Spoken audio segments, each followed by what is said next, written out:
अयोध्या नगरी में वीरकेतु नाम का राजा राज करता था।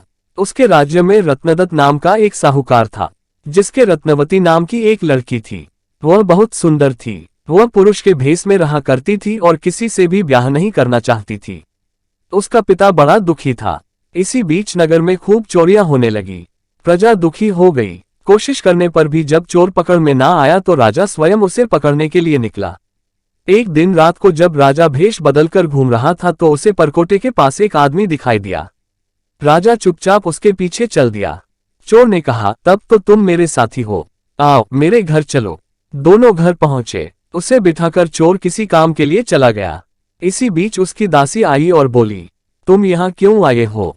चोर तुम्हें मार डालेगा, भाग जाओ यहाँ से। राजा ने ऐसा ही किया और वहां से भाग निकला। फिर उसने फौज लेकर चोर का घर को घेर लिया। जब चोर ने ये देखा तो वह लड़ने के लिए तैयार हो गया। दोनों में खूब लड़ाई हुई। अंत में चोर हार गया।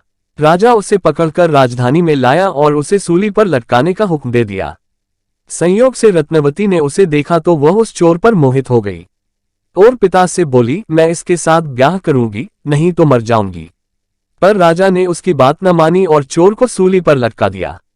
सूली पर लटकने से पहले चोर पहले तो बहुत रोया, फिर खूब हंसा। रत्नवती वहां पहुंच गई और चोर के सिर को लेकर सती होने को चिता में बैठ गई। उसी समय देवी ने आकाशवाणी की, मैं तेरी पतिभक्ति से प्रसन्न हूं, जो चाहे सो मांग। रत्नवती ने कहा, मेरे पिता के कोई पुत्र नहीं है, सो ये वर दीजिए कि उनके 100 पुत्र हों। देवी प्रकट होकर बोली, यही होगा, और कुछ मांगो। वह बोली, मेरे पति जीवित हो जाएं। देवी ने उसे जीवित कर दिया। दोनों का विवाह हो गया। राजा को जब यह मालूम हुआ तो उन्होंने चोर को अपना सेनापति बना लिया। इतनी कहानी सुनाकर बेताल ने पूछा, हे राजन, यह बताओ कि सूली पर लटकने से पहले चोर क्यों तो जोर जोर से रोया और फिर क्यों हंसते हंसते मर गया?